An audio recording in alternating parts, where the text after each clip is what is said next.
And yet you're here at this talk, and you're gonna get up and leave when it's 6 o'clock?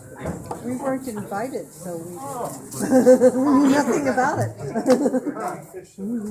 Well, my name is Sid. I've been retired my whole career, really. Stuff for fun. But, so I'm gonna talk a little bit about things that we can raise, reef fish that we can raise, what that has to do with the reef,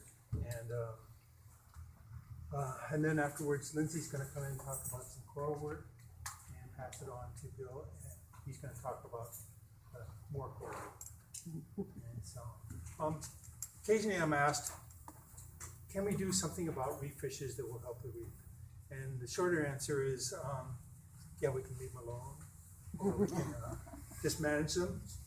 Raising up reef fish in captivity to resupply the reef is really a tough number. I'll explain why as we go along. So this is a picture a friend of mine took of all various reef fishes that people seem to care about. Most of these have not been raised in any quantity. In fact, almost none of them. So let's see if I can. So a little bit of history, a tiny bit of science, like less than 1 minute of science, and mostly I'm going to show examples of things that I've raised, either all the way through or just part way through, just as if you get a chance to see larvae, marine fish larvae. They're way different than the adults, and there's just exposure to them. So way back when I started out, we couldn't raise very many marine fish at all, and we didn't know why.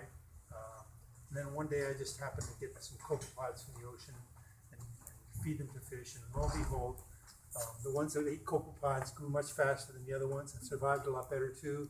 And after that, we figured out, okay, we'll just use copepods to raise things. And then there's a copepod I was raising. It turns out that copepods have they have a fatty acid. You've heard of omega-3 fatty acids? Okay, copepods have that.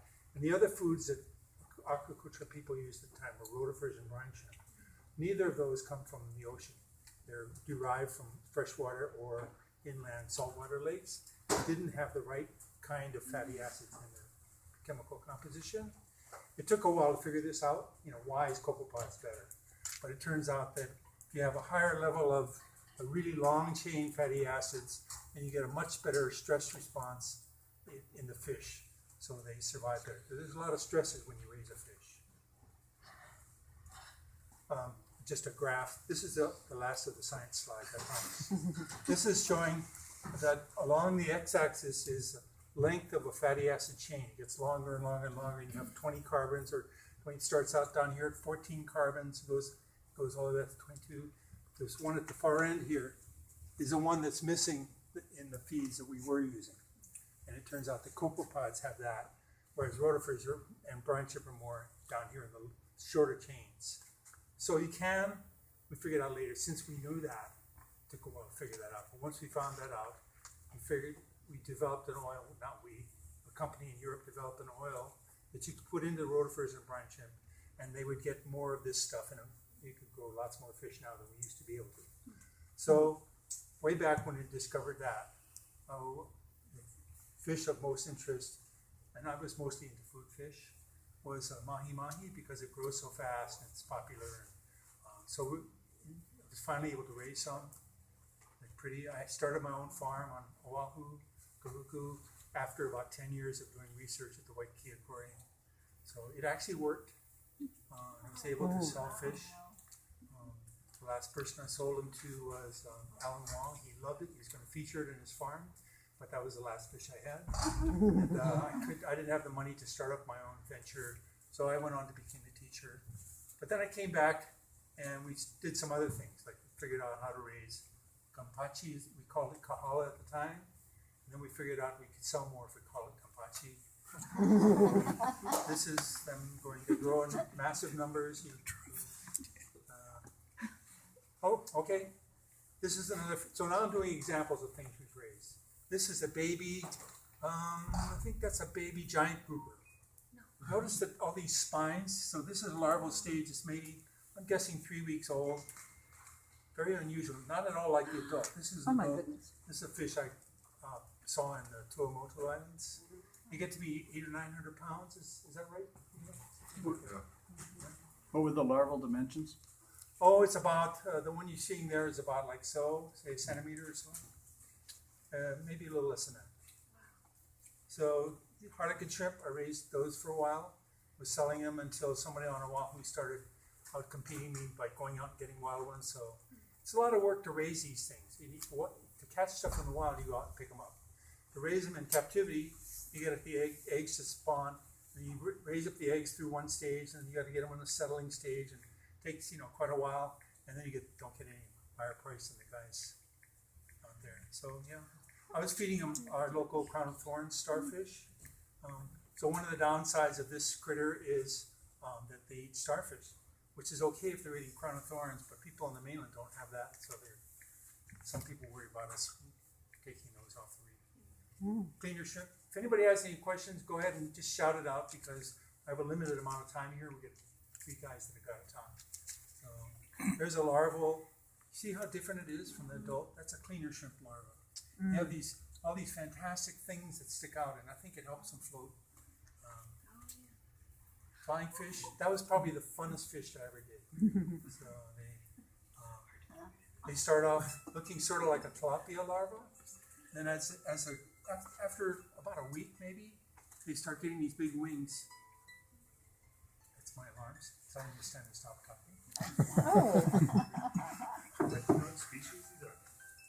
Anyway, flying fish. This is a box fish. These are things I raise, and they're cute things for just. This is an eel within its egg. A moray eel, probably. you can turn it off. You can keep talking, we don't mind. So those millimeters? Thanks. That's an optical micrometer. The thing is about 3 millimeters diameter. Yeah, so. I forget what the conversion is. So this is maybe 5 days after hatch.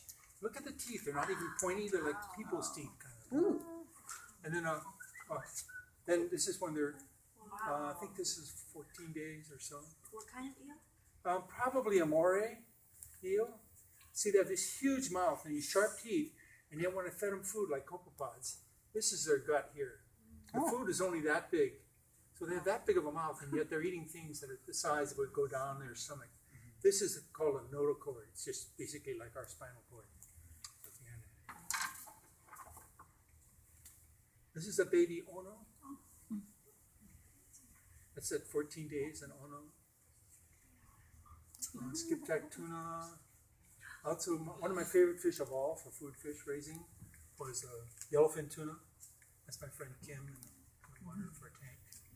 I don't know if I have time for this. I think I'll have to skip it for now. It's a shows a swimming. I'll come back to this later if I have time. Okay.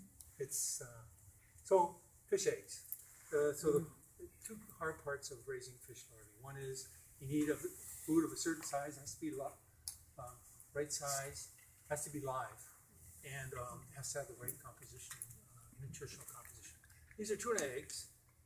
Those are yellow tang eggs. They look the same, and yet they're a little bit smaller when they hatch out, and so they act different. So food size is something that slows down getting started with ornamental fish because they need smaller feed than we were providing at first. So this is the copepod that I used to use, Europina. This is a brine shrimp.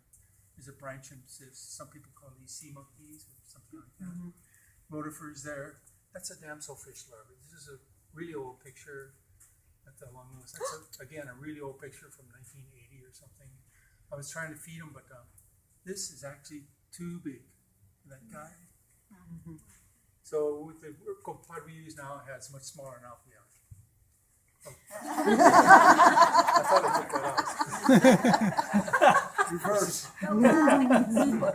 That shows I've emptied my brain and I'm ready to go. A yellow tang larva at about 20-something days. Note again these long spines, just like you saw on the giant grouper. A lot of snappers have that. The groupers have that. So the fish that I'm doing now for production is the flaming fish. It, let's see, this video I think I will show. it starts on its own. So you're raising flame angelfish? I am raising flame angelfish. Is that for the aquarium market? Yes, Great, yeah, so, fantastic. and that's what I'll talk about. Oh, you want to show it? Yeah. I don't know how to do it. So these cocoa pods, are they freshwater or saltwater? No, they're saltwater. Saltwater. Yeah. Freshwater fish, for the most part, my understanding is they can make their own long chain fatty acids, and so they don't need to have that. Let's see. Any other questions so far? We're getting close to the end. Oh, there it is. Aren't they pretty? Oh, they're gorgeous. Trying to get a photo of those guys is Cindy, you impossible. Are you getting a premium on the for cultured flame angels versus the wild caught flame angels? I am. Thank you for asking that question. Yeah, the wild ones go for about $50 to $80, $90, depending on which part of the U.S. you're at. And mine, we're going for like $240. But what I'm trying to do is get that price down so people will buy more of the fish. Mhm. And so I'm working on that. To do that, I have to raise more fish. Right now, I'm paying my bills just on flame angel fish, sales alone. So I've worked out a deal to get them direct to the retailer. So I skip all the wholesalers and all the markup, which is considerable. How big are they when you sell them? I'm selling them at about that big, a couple inches. They look like, this is my sales size. This is the ones I sell. You'll see right here is also a multicolor angel. It's a raised size, but focusing mainly. I think Angel took this picture, but Sid, how long does it take you to grow them up to market size? about 3 months. The last one that sold, I had held on for 8 months, just because I don't know what was happening with that. And have you closed the reproductive cycle? Are you? Oh yeah. I hardly have any of the wild caught ones anymore. I might have one, but I've kept their babies over the years, and they become new breeders. So I'm sure that's kind of what it is. So I wanted to relate this back to: does this help the reefing by me doing this? Yes. Okay. Well, the thing is, flame angel fishes are protected anyway. You're not supposed to collect them in Whistle Way. They're not on the white list. So I'm not really raising a fish that's being targeted by collectors, and that's partly why I'm doing it, because I don't have to compete with them. Number one, this fish, and number two, I get a lot more money for an angel fish than I could for a yellow tang. I go for a lot more. I get $50 each for my fish, for a 1 gram fish. So if you translate that into pounds, that's like $16,000 a pound. So, yeah. So what I'm trying to do now, as sort of a community group kind of thing, is look at, can we raise parrotfish? These are parrotfish bites on this coral. And that to me is, we can regulate the fish catching out there and stuff, but it seems like the reef itself, the coral, is probably more important, or at least something we can try to help with. So we try to do that. But in addition to trying to do parrotfish, which we're still trying to get eggs, if anybody spears a parrotfish and you open it up and you find eggs, please call me, because I'd love to have the eggs. Sydney back there is part of a group that we got going looking for parrotfish pairs. And just a while ago, let's see, I'm running out of time. It's almost time for Lindsay. And so back in the early spring, Lindsay had set up this thing with Eyes of the Reef Network, and let everybody know. Several groups were going to go out and look for coral spawning. And so she went out and got some rubble. It's rocks that had coral and algae growing on it. And actually, I helped her hit the rocks. Anyway, brought them back to my place, stuck them in the water, left them there for about a week or two before the spawning happened with the coral. And then Cindy closed down Kahaluu Bay for swimmers so that the spawns could happen without people stepping on them or polluting them and all who's that that other guy? stuff. It was That guy. sunscreen ruining the larvae. But you're in that group, aren't you? You okay? Oh, that's them in the picture. Oh, okay.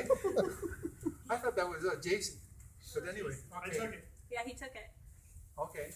Okay, this is a cauliflower coral, and I guess it's the one that spawned? I wasn't there. No, Not it that didn't.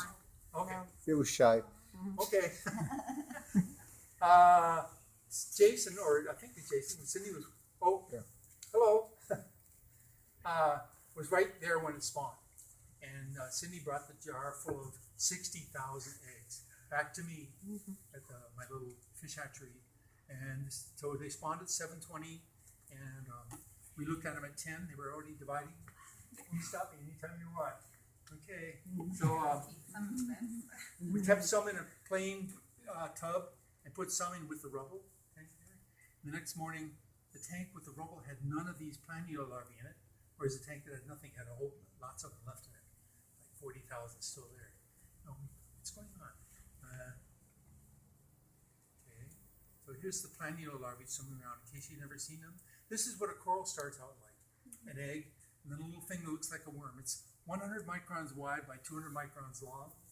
A window screen hole is 1,000 microns. So they're small, kind of slow to swim around. And apparently, in the rubble tank, they it doesn't show up very well. I'm sorry. They settle out on some of the rocks. And that's why I didn't see them. So then we took the tank that still had larvae in it and put them in the rubble tank too. And then, let's see, I think this is it. This is it. Now, Thank you, Lindsay. My name is Bill Coney. I'm from the Legacy Reef Foundation. We're a nonprofit company that recently opened up here in Nelha. Dr. Speak up, please. All right, sorry. No microphone today. Suzanne Otero is our operations director. She's a retired anesthesiologist who's joined us out here and doing a great job in getting the lab up and going. So for us, it's very exciting. We know we have a lot of things that we can do out here. What we've realized being at Nelha is a great opportunity for us because we have all this wonderful water that comes out of the ocean. We have the ability to do things we can't do anywhere else in the world. Our hope is to build a world-class coral propagation lab here that maybe one day this might be the Silicon Valley of Hawaii as far as coral propagation and research out here. We really believe the possibility is there. So we're very excited. Our mission basically is we're taking existing technologies that are out there today, things that we know, microfragmenting, using heat and temperature, light things to stress the corals and make them stronger. The idea we can put them back someday and they can survive other bleaching events down the road. That's what we're doing here in research in Hawaii. Our long-term goal is international work. We have countries around the world that need our help. Papua New Guinea in particular is having a lot of problems with their reefs. We have 6 countries that have contracted with us to help go down and build the reefs over time. What we hope to do is do all the research here for it, and when we perfect the way to do that, we're going to build containerized labs. We'll actually have several containers built in the lab that we can ship down there, open up, bring out, and set up, and through solar and satellite connections, we can actually monitor and help the local people rebuild their own reefs. That's a long-term goal for us. We hope that information that we gather from those efforts can come back to Hawaii and someday help our reefs here. So although it's an international concern, we really feel that being based in Hawaii is great for us. It's a great place to operate the lab. It's also where we can bring some of this information back to, hopefully in the years to come, help our reefs out here. That's our local mission as well. We do have the little coral keikis that have come on board. Susan is babysitting, and they're doing great. I want to let you know that. They're cute. My kids are looking at naming them right now. Any suggestions, please give us some ideas. But it's fun for us. It was our first endeavor. The lab has just been open for a couple of months now. We're just getting things up and going. So we're very excited when Lindsay brought these to us. So the hope is that we'll watch them grow. We'll find out what it takes to create a coral nursery. Take that information that we learn here and use it down the road so maybe we can create coral nurseries and we can actually repopulate reefs out here in Hawaii someday. That's our hope.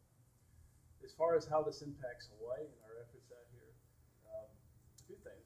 One, we hope to offer jobs to folks out here down the road as we grow. Through education, through legislation, and working with community outreach programs. A big part of our mission is to train people to understand the problems with coral and what we can do to help preserve what we have. So there's a big part of that we are also working on. We want to work with the local watermen and waterwomen out here, the people that know Hawaiian waters. One thing I've learned, I'm the 5th generation Hawaiian and I've been in the ocean all my life. When when I talk to our elders in our Kapuna who've been around the ocean, it's amazing the knowledge they have. It goes way beyond Western medicine, Western engineering, and so forth. So a big part of what I want to do is work with local folks that have knowledge of the oceans and find out things that maybe we can take and integrate not just here but around the world and the other places that we're working. You advance the slides, I'm getting carried away. There's our little coral cakeys there. Okay. These are some friends of ours from Papua New Guinea that we're looking to work with down there. Where in PNG are you working? Port Moresby, I think it is, the main area. There's a few areas that we're looking at. We haven't selected anything yet. It's still pretty early. That may be a year or two out. If you have any thoughts or ideas on that, we're certainly open to know the area. Other than PNG, what are the other countries that you're working with? We've talked with Fiji, Cook Islands, Mexico. We've actually dropped an artificial reef in Bermuda and Jamaica. And a few others we're talking to, possibly off of north of Africa as well. So there is a lot of interest. I mean, the areas that we've talked to, there's a need, particularly in Papua New Guinea. Their reefs have pretty well died off for 50 years of bad mining practices. They've stopped the bad practices, but the reefs are gone. I had a chance to talk with the Prime Minister. He said his primary goal is feeding his people, and 80% of the food comes from the ocean. So they've got a real problem down there. So they welcome us with open arms to come down and do anything we can. And that's going to be probably our first area to put their energy in. These are little corals after a year or two of microfragmenting.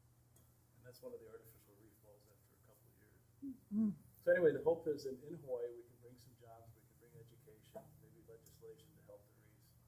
And again, we're learning from the elders out there that have great depth of knowledge and try to combine that. So we have everything available out there for folks to work with. We're an open source platform as far as learning. Basically, everything that we learn, we share with anybody out there. Nothing that we keep to ourselves. Anybody has ideas or would like to work with us, please give us a call. Suzanne's handling all that. If you have research ideas or thoughts or things, we'd love to hear your ideas. And it's very much a community-based thing. We're not keeping knowledge for ourselves. This is here to build reefs and learn from the oceans and everybody's knowledge here today. So we'd love to work with you. And we're going to have a sign-up sheet if anybody's interested in volunteering or finding more about it. Also have a newsletter that will start quarterly here shortly. If you'd like to, Suzanne can get your email address. Yes, sir. Could you just give us a very brief, what is the Legacy Reef Foundation? Where did it come from and where's, I know where you're going now, but Okay, no, it's a good question. What it came out of is, again, I grew up in the islands. I'm a diver. I'm an ocean person. I've been all my life. I've watched the oceans and the reefs die off over the last 10 or 20 years, as a lot of us have here. I grew up in Kaneohe Bay when there actually was coral and fish down there. It's of course gone now. I've been on the Big Island 20 years, and I live near the Puerto Coast, and I watched that die off. I have kids or grandkids now, and I thought a few years ago it'd be really nice to go down there and try to create some little reef down there that I could show them as they got older and learn to scuba dive, which is about now, and they could actually see what a real reef looked like in the Hawaiian Islands. Now that was where the dream started. There's a lot of problems with that as far as the getting permits and so forth. That may or may not never happen. I'm sure you understand that in the state it's difficult to do that. But that's where the dream started. And then as I talked to people around the world, they said, well, if you can't do it there, why don't you do it here? And I got entrees into the different countries. I've had tremendous interest as far as trying to help these places out. So that started. Suzanne and I met about a year and a half ago. We talked about the idea. She said she wanted to move to Hawaii. She was interested in doing coral restoration. She came and joined us, took control, and took the helm of the operation. Has done a great job. And now we have the facility out here. A lot of things are happening for us. We're very excited. That answers your question. do you have funding from a specific source? Or? We're looking for individual and corporate funding, not so much in grants. We don't want to compete with other folks that are out here. We're trying to do this through other family foundations and things like that. But certainly we're open to donations if anybody's interested. Sure. Any other questions? Are you partnering with any other organizations? We are looking at it, yes, we are. There's other marine organizations. We're talking with Cindy right now and working with her operation. So we're certainly open to it, absolutely. So I guess it's a question for you and the previous speaker. Arguably, none of this is going anywhere unless there's corals that can handle warmer temperatures and lower pH, right? Correct. And that is the goal of what we're trying to do. We've learned just through research and visiting other labs, it's being done now. If you take corals, if you go out and you take the corals after a bleaching event, the 5 or 10% that's left, there's something there. They survive for a reason. We bring those on board, and through basically lighting and heat techniques, you can actually make them stronger. And we're also looking at using electrical current. So there's a lot of different things out there that have been used. We want to take the things that we've seen that work, combine them, try to find a combination that maybe works a little better. And that's where we're starting out today. We have a couple of great scientists that are working with us on that. The hope is we can take this, prove it here, and then export that technology out through our containerized labs. So are you working with the people at HIMB, with Ruth Gates's group that's trying to? We've met with them, yes. And working directly with them, not at this time, but we've met with them. There's some potential for collaboration there, sure. They've got some funding, it might be. Indeed, it's a great lab. So returning to the cauliflower corals, looking out in the ocean today, we can see little cakey cauliflower corals, but they're not generating much. They're not getting much colour. They don't look like the symbiotes are. I think there's a lot of stressors Flourishing. out there. It's hard to say, and that is again part of what we're trying to understand why they work and why they don't. Yeah. So that was my question. Is that normal? When would we expect to see a cauliflower coral? I personally Normally. can't say. Out of our lab, hopefully within about 2 years. Year or 2 years, I'm hoping. Okay. Yeah, as far as understanding why things are doing and not doing what they're at, that's a lot of what we're looking into.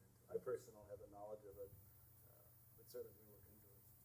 There are examples of species that adapted to change in their local environment by changing color or some other characteristic. So they may survive but not have the color that you're looking for. Possibly, yeah. And again, those are things that we look at and try to analyze because hopefully that data can help all of us later as time goes on with other research projects. Well, at least we know they start out with something color. Yeah. So that gives them the color, so. But it doesn't look like we're. So how did that happen? That Lee just asked, where did the zooxanthellae come from when you see them in the egg? The parents gave them to the eggs. Okay, so they came from the parent's body. Right. Okay, that's. In the water column. The thought is that they're around in the water column. There's people trying to figure out, what clades are where, but I think that they are available in the water column as well. But there needs to be more research in that area. And that's why we're here. And again, if you have thoughts or ideas, things you'd like us to look into, write it down or get a hold of Suzanne, because that's a big part of it. We want your input. You folks are here, you all have great knowledge of the ocean. We'd love to hear from you. You always say water column, which I understand is that specific situation that applies to what you're doing, or does that just become? That was just sort of the general, Well, water, beyond period. the benthos. Okay, but it's mostly vertical rather than, Right. Yeah. Anything that's not, right on. What is the future of the 77 colonies you have here, methodologically speaking? Are you going to Right now- stress them and replant them, or are you going to? That may come down the road. Right now, we want to get them stabilized and where they're strong. And once we've done that, that's sort of proving the nursery work, and that's a tall order. This hasn't really been done before. It's new technology. There's not a lot out there, especially not in Hawaii. So this is kind of a first, it's definitely groundbreaking. So I think the feel is that we get them stabilized, and then we may take some and try different techniques to see what works and what doesn't. And that's going to be 6 months to a year out, Suzanne. We're talking about possibly doing transplants back to Honolulu Bay, but there's a lot of permitting and considerations and discussions for that. So we're kind of we've got some time as they grow, so we're starting to think about, who we need to talk to, what permits need to be. That would be the ideal situation. For now, it's mostly just can this work and how can we make it better. These are also questions, I think, because we have so many endemic species here, and coral does have, is a local, they tend to vary locally, and that's why it's so important to do the research here with the corals that we have here. Because the answers that they get at the Caribbean may not be fully applicable here. Any other questions? it seems to me I've seen pictures of shipwrecks that are sometimes deliberate to create reefs that do become popular with coral. They can. I'm just wondering if not shipwrecks, but I'm thinking on a smaller scale. Something we've got lots of on this island is car bodies that are. Aesthetic anymore. One of the problems for us is that actually toxic. So although some things grow, you the whole shipwreck and car thing sounded good, but it's shown that the rest is not exactly. One thing they were using is a product called reef balls, and they're about this large, weigh about 2,000 pounds, and they're hollow, big globes with holes in them. And they've been engineered and used for about 20 years. And you drop them down, they're heavy, but also because of the way the holes are designed, as waves go over them, they actually suck down. So even in times of really large waves, you don't find them up on the beach. Where are they making them? Concrete, but neutralized concrete that is pH balanced. There's probably 1 million of them out there right now. They've been doing it for 20, 30 years. One of the projects I worked on in Mexico, they've already dropped reefs on both coasts, already starting to grow coral. So in time, when we do the containerized labs, we're also want to go down there and establish these artificial reefs, using Suzanne's technology, go down and plant these hybrid fast-growing corals on them, so hopefully they'll come back up quickly. That's sort of phase 2 or 3 down the road for us. Are you collaborating at all with the people at Coconut Island? We've met with them. At this point, we're not doing anything directly, but they're aware of us, we're aware of them, and down the road, I suspect we will. It's a great lab, we've been out there, it's impressive. I grew up there, not on Coconut Island, I grew up right across the bay, so I know it all too well. To sneak out there in my old Toro Mini. Okay. Thank you all very much. Thank you, Bill.